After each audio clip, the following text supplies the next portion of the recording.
Academia Biblos, Zocóptica y Casa Borja patrocinan Sentir Cofrade.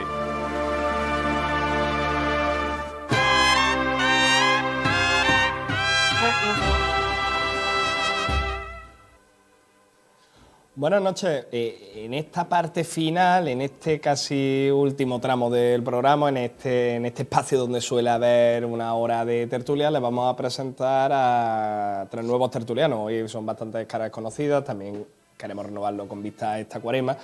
Queremos traerle temas, como trajo la tertulia artística hará 2 semanas, que hablaba del estilo de las cofradías y le daban ese toque artístico de todas las corrientes. Bueno, pues ahora vamos a bajar también la pelota un poco más al suelo y vamos a hablar de la estética de los cortejos, algo tan simple y que muchas veces el cofrade de a pie no le damos la importancia que merece, porque todo lo que antecede a los pasos de nuestros titulares están puestos ahí por un motivo y una forma, o deberían estar puestos por un motivo y una forma.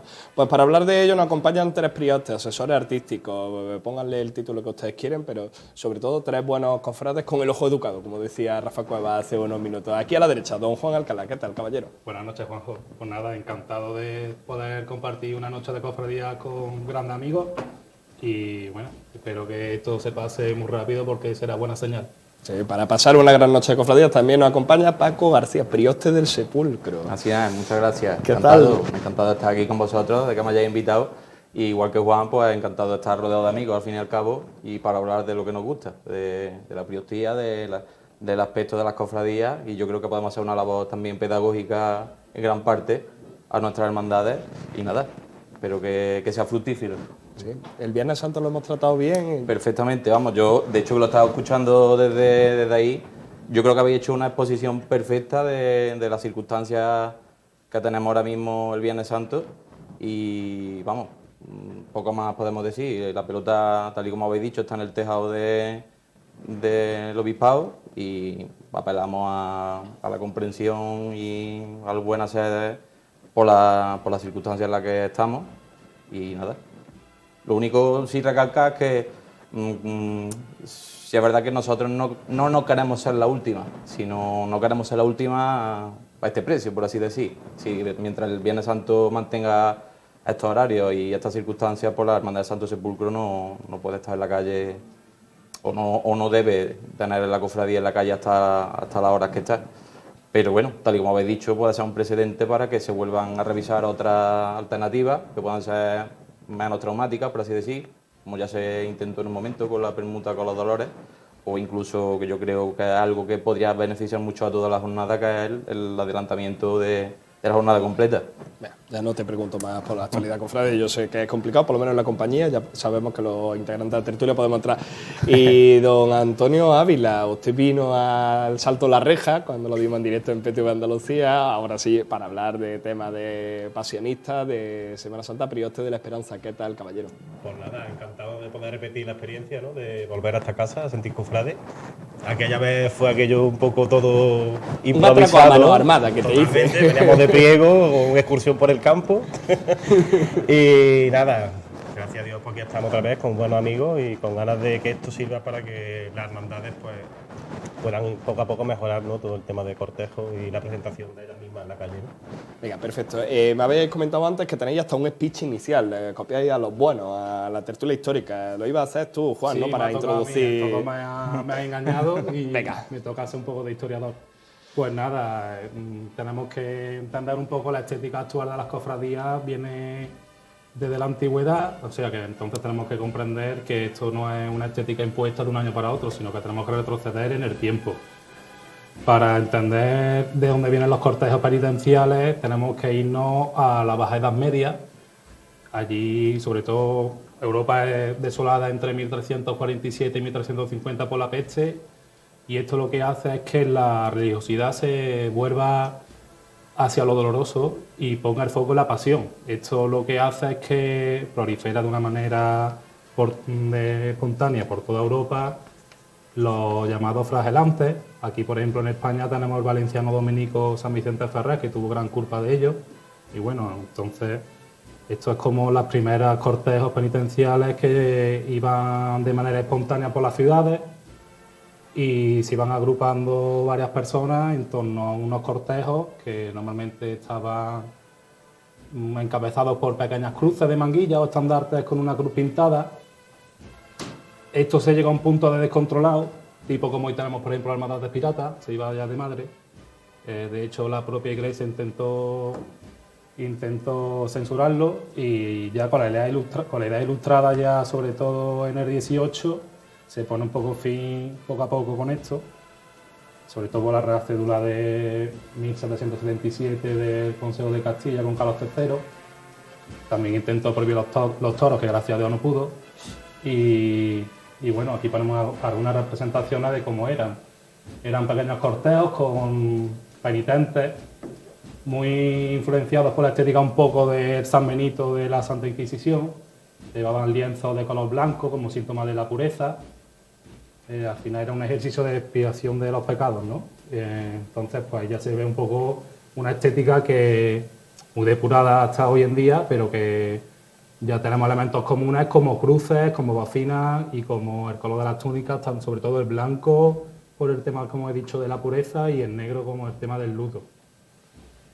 Esto pues se ha ido hasta con los tiempos, como he dicho, evolucionando. Aquí, por ejemplo, en Córdoba, pues tenemos a nuestro famoso obispo Pedro Antonio de Trevilla, que en 1820, con su famoso decreto, pues prohíbe las túnicas en la ciudad de, bueno, en la provincia de Córdoba. Esto en los pueblos, por ejemplo, no llegó tanto, pero en la ciudad sí es verdad que las túnicas pues desaparecen.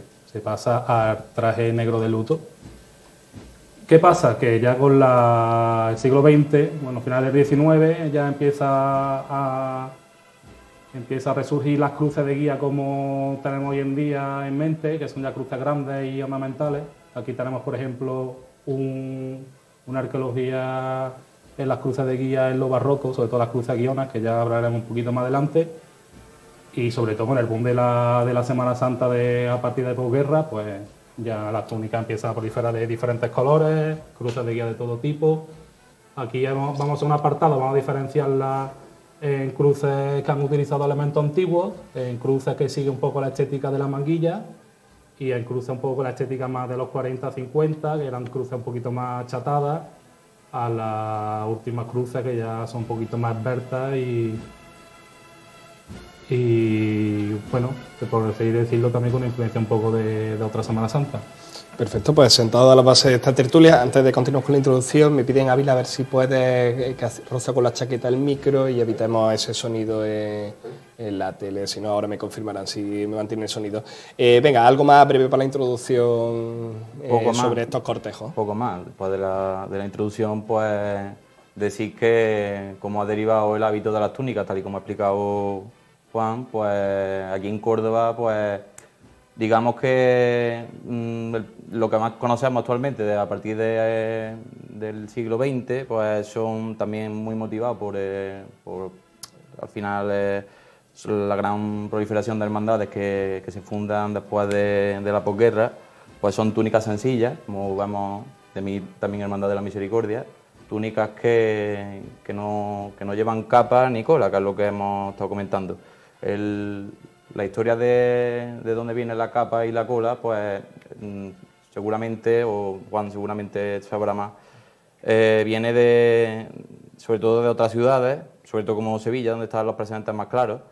La capa ya es más posterior, creo que fue la Hermandad de la Quinta Angustia la primera que introdujo la capa en el hábito, en 1857, si no me equivoco.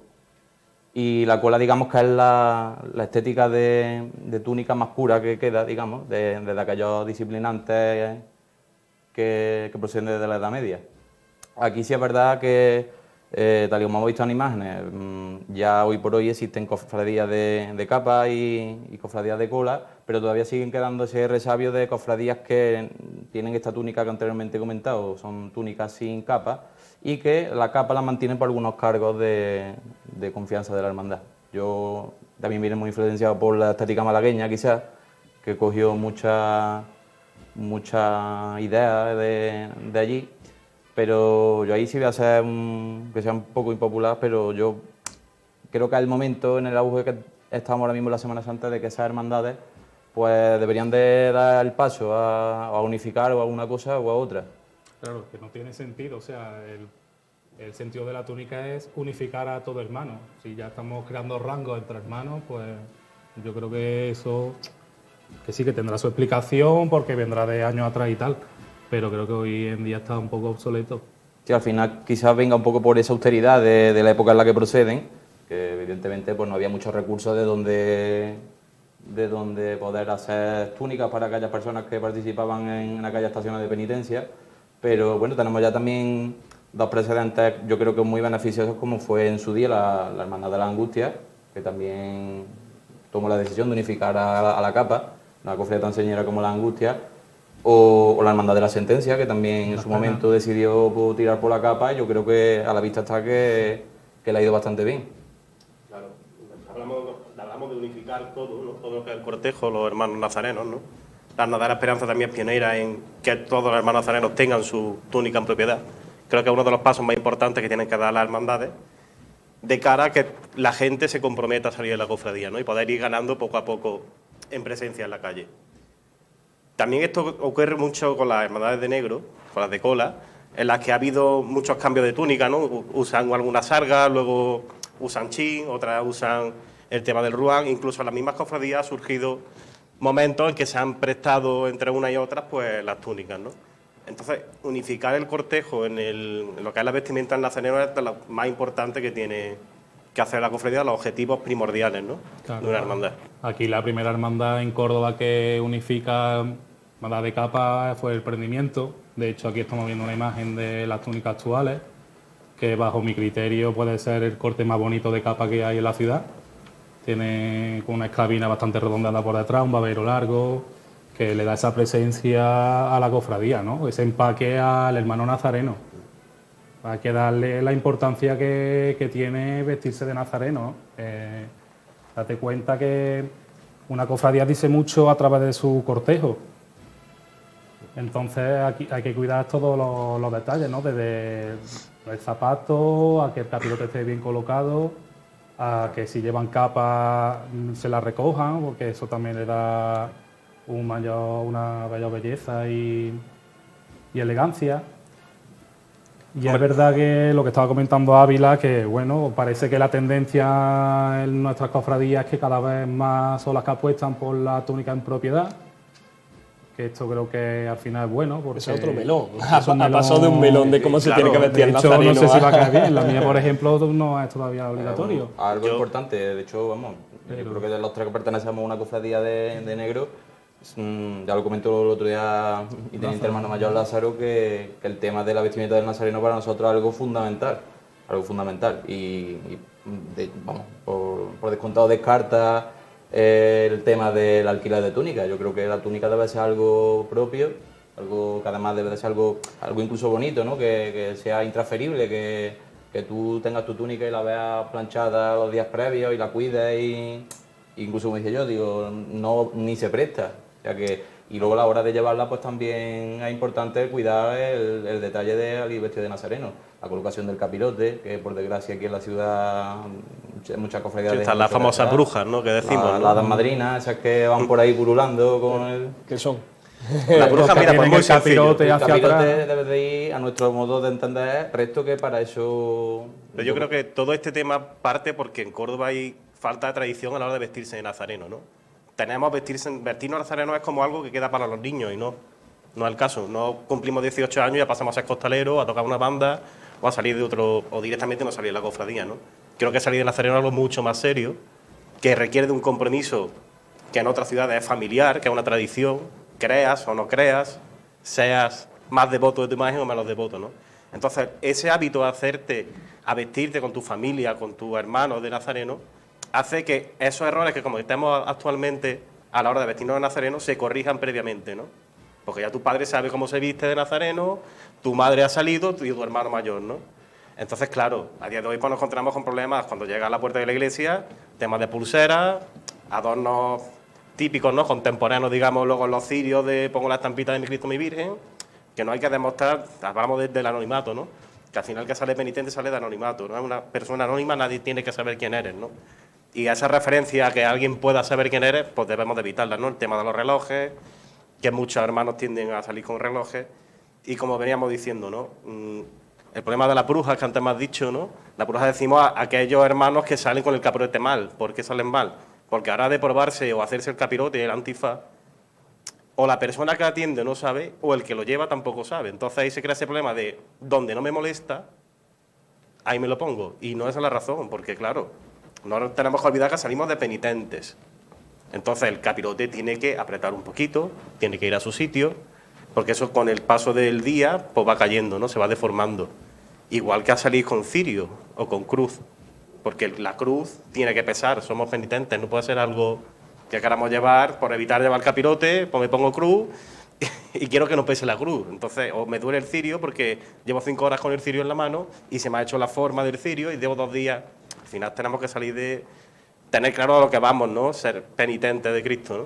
Eso del capirote que has comentado, que yo alguna vez lo he comentado con amigos, que no, yo creo que no precisamente por llevarlo mal colocado tenga que ser más cómodo. Yo, de hecho, creo que alguna vez lo he comprobado y no es así. Un capirote bien colocado, vertical, puede ser igual de cómodo que, vamos, yo, la verdad que no sé cómo llevar el capirote ahí porque no se me ocurrirá, ¿no? Pero yo voy perfectamente cómodo con el capirote en su sitio. Quizás parte de esa culpa pues sea lo que hemos comentado anteriormente, ¿no? Habría que probarse la túnica en casa con tiempo, en fin, que eso conlleva sus cosas, ¿no? Venga, pregunta rápida del capirote, por ejemplo, ¿rejilla o cartón? ¿O indiferente? Yo rejilla. Yo uso las dos. Aunque sea transparente, porque a veces claro, se transparenta. Depende también del tejido del antifaz. Claro, claro, Si tienes, por ejemplo, un antifaz blanco que transparenta, o forralo utilizamos de cartón. Si tienes a lo mejor un terciopelo, pues no se nota tanto. Sí, que es verdad que la hermandad de negro, de Rouen, el tema de la rejilla es algo que no se nota. Pero yo, por ejemplo, que soy nazareno, la misericordia, sí es verdad que claro, esa rejilla con la sarga blanca se nota mucho y algo que se ve. En las túnicas blancas se tiende a que aquello transparente, ¿no? Es verdad que el cartón. Yo el problema que tengo es que el cartón al final acaba deformando. La rejilla te permite ajustar un poquito mejor lo que es el capirote a la sien, ¿no? Entonces creo que mejora la experiencia de salir de penitente. Es asumible, yo creo que es perfectamente asumible tanto uno como otro. Vale. ¿Medalla de la hermandad cuando te vistas de nazareno? Debajo de la... Sí, pero que no se vea, que no se la pongan al cíngulo atada. Debajo de... Tendemos a... Y si, por ejemplo, el antifaz y la medalla se ve el final de la medalla. Eso porque el antifaz está más cortado. Está mal confeccionado, aunque sí es verdad que pecamos en esta ciudad, en muchos hábitos tienen un corte de lo que se le llama popularmente el babero, que es la parte que cuelga, digamos, del cura rostro, no debería de verse, pero... Claro, ahí, como viene comentando Paco, ahí tenemos un problema en lo que es la confección de los antifaces. Por ejemplo, yo en mi Hermandad de la Esperanza sufrimos que no queda bien. Tú te pones el capirote y está hecho en 2 partes, y aquello cuando te lo pones no asienta, los picos se levantan, y claro, el capirote tiene un problema de confección que tiene que resolverse con una cuña, ¿no? Que por ejemplo en mi hermandad de expiración sí está resuelto y el capirote queda a su sitio, ¿no? Hay otras hermandades, pues, por ejemplo la estrella no tiene esclavina, digamos, en el antifaz, que es la que cae, digamos, debajo de los hombros. Hay diferentes modalidades, ¿no? Y evoluciones en el antifaz.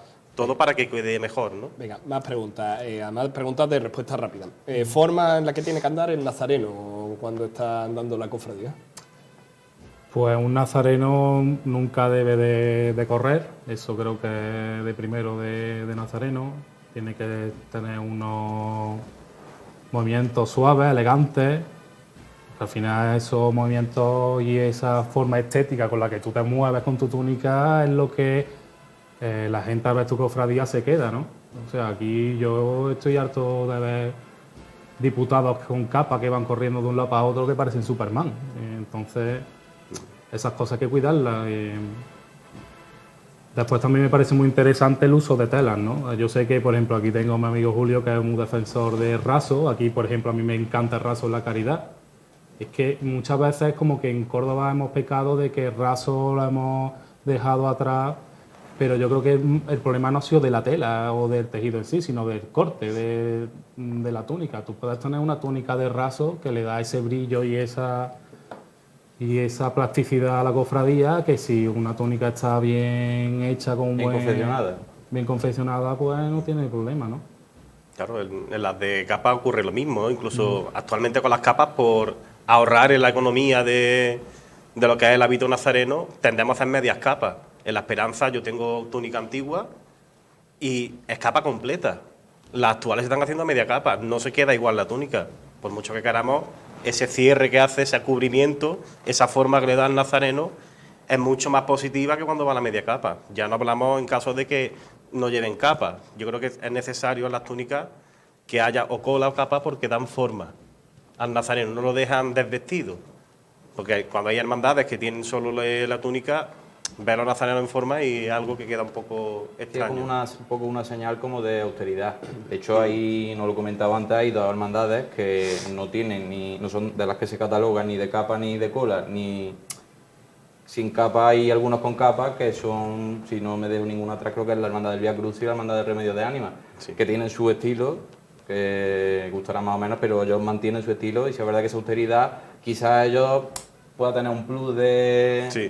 de comprensividad, pero sí es verdad que hay otras hermandades que su puesta en escena es, por decirlo de alguna manera, aunque han tenido resabios de otros sitios como influencia malagueña, pero su puesta en escena en la calle es totalmente sevillana, pero luego tiene esa reminiscencia malagueña, que luego se apela también un poco a ese estilo cordobés, Claro. que no se sabe muy bien qué es lo que realmente es, que no deja de ser un remix de otro estilo, ¿no? De otro sitio.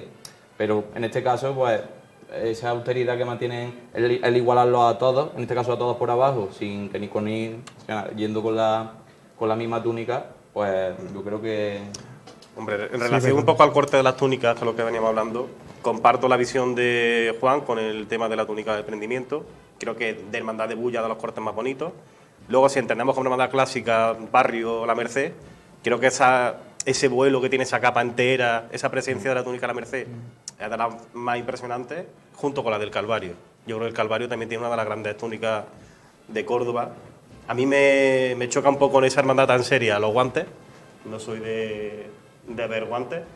En hermandades, digamos, un poquito más serias, pero la verdad que es de las más completas. Para concretar, fíjate cómo, además que por el corte de túnica, y a partir de la estética, tú vas marcando lo que quiere decir la calle, porque no es lo mismo ver Buena Muerte, que verlo encapuchado de la universitaria, que ver una hermandad de capa de barrio como puede ser la Estrella, con ese corte también tan elegante, utilizando el terciopelo y el color crema, ¿no? Venga, os voy a hacer tres preguntas muy rápidas, que nos tenemos que ir a publicidad y vamos a analizar ya el cortejo y la forma de entender, que lo vamos a empezar con la cruz de guía, como adelantaba en el pie inicial. Rápido, esparto, cíngulo y fajín. Podría ser el complemento que pueden tener los nazarenos. ¿Qué os evoca cada uno esparto? Porque podríamos decir esparto de cofradía de negro, pero luego hay hermandades que pegan cambio y llevan esparto. Fajín, influencia más malagueña a lo mejor, ¿no? Y cíngulo de cofradía de capa, ¿no? O incluso dos, porque por ejemplo Buena Muerte tiene esparto, pero tiene el cíngulo A modo del a nazareno. modo del de soga. nazareno, que es como también Pasión en Sevilla, esa cosa también de los jesuitas, ¿no? Pero es verdad que como que se ha estandarizado de que el Ruán está asociado, también el Ruán tiene ese componente de penitencial, que no tiene, o incluso el tejido de Ruán. El Ruán no deja de ser un algodón encerado que viene en nombre de la ciudad francesa donde se hacía ese tejido, ¿no? Entonces hasta el tipo de tela te dice una cosa u otra. No es lo mismo una tela ruda y basta como el Ruán que un terciopelo, ¿no? Quizás su complemento más directo sea, como hemos hablado, el esparto, por ese carácter penitencial, de sufrimiento, pues ese esparto pues el que mejor le complementa. ¿Y a una hermandad que, por ejemplo, lleva música, le complementa una túnica con esparto? Sí. Sí, tenemos la Santa Fa o un Tenemos suceso. exactamente. O sea que No por ir con... no es una ley escrita, por ir sino con que son... Elemento estético, al Sí, fin y al cabo. Exactamente, un elemento Se de trata buscar como la elemento identidad, estético. de alguna manera, un poco relacionado con el carácter de la cofradía a la que está destinada. Venga, otra pregunta rápida. Los Galápagos. ¿verdad? Nos Los hemos ceriferarios y tocado. turiferarios que portan la túnica y llevan a corito. ¿Habéis encontrado motivos Sí. que os parece? Yo sinceramente no sé cuál es el origen, sé que es de posguerra, porque No sé, porque la verdad es que es antiestético, yo lo voy a decir. Y además no Y además que no tiene sentido ninguno, porque al final... carece del carácter litúrgico que tiene la dalmática. Ahí podríamos entrar también en otra cuestión, como es la del tema de los acólitos, pero la dalmática no deja de ser una pieza litúrgica que visten los diáconos. Y sí es verdad que, aunque ya te digo, esto entra en otro tema que tiene también mucha profundidad. Sería una incongruencia. Sería como vestir a un nazareno de librea, no tendría sentido ninguno. En este caso, teorizamos que el que va vestido de nazareno debe ser un diácono o un sacerdote, cuando es algo que no tiene mucha razón de ser, ¿no? Pero sí es verdad que aquí se ha prodigado muchísimo. Yo tampoco desconozco su... A mí lo único que Incluso se me ocurre... nazarenos seriferarios, que son nazarenos. Correcto, que sí. que llevan... Lo Bueno, en único- Sevilla, por ejemplo, que también, fíjate, que en Sevilla los Javieres en su época los llevaron. Lo único que se me ocurre es que pudiese ser que por la fecha en la que entran los Galápagos sirviese para que alguna mujer o fémina pudiese hacer estación de penitencia. Porque guarda una forma anónima, con la dalmática pues deforma un poco lo que es la silueta humana, ¿no? Entonces es la única cosa que a mí me puede, gracias a Dios, hoy está más que normalizado, ¿no? Sí, pero bueno. es lo único que... Y por supuesto estoy en contra de los Galápagos. También puedo decir que la dalmática y el alba está reservado para los diáconos y ningún ceriferario ni turiferario de Córdoba es efectivamente, diácono. Algunos hay, pero... O la cera roja para la sacramental. No deja de ser- Como un recurso barroco, Exactamente, que utiliza como- la cofradía para vestirse, engalanar un poco más lo que Sí, es ya sabes los tramos también- que se acercan al paso, ¿no? Venga, rápido. La polémica de los prestes falsos. También. Venga, y esta es muy rápida, nos vamos a publicidad y hablamos de las cruces de guía. Juan, tu túnica favorita de Córdoba, de Nazareno. A mí la del Calvario. Calvario, perfecto. la Merced. Perfecto. Calvario. Calvario, perfecto. Uy, Calvario 2-1, enhorabuena, Juan. Pero quitar los guantes blancos, por favor. Ahí se queda, pues nada. Nos vamos a publicidad unos breves instantes y ahora analizamos esa puesta a disposición del cortejo, empezando por las cruces de guía. Y si a ustedes les gustan, bueno, pues otro día hablamos aquí de los senatus, de los impecados, de los bacalaos, bueno, de todo ese espectáculo sacro que realizan las cofradías cada vez que llega Semana Santa. Volvemos en breves instantes.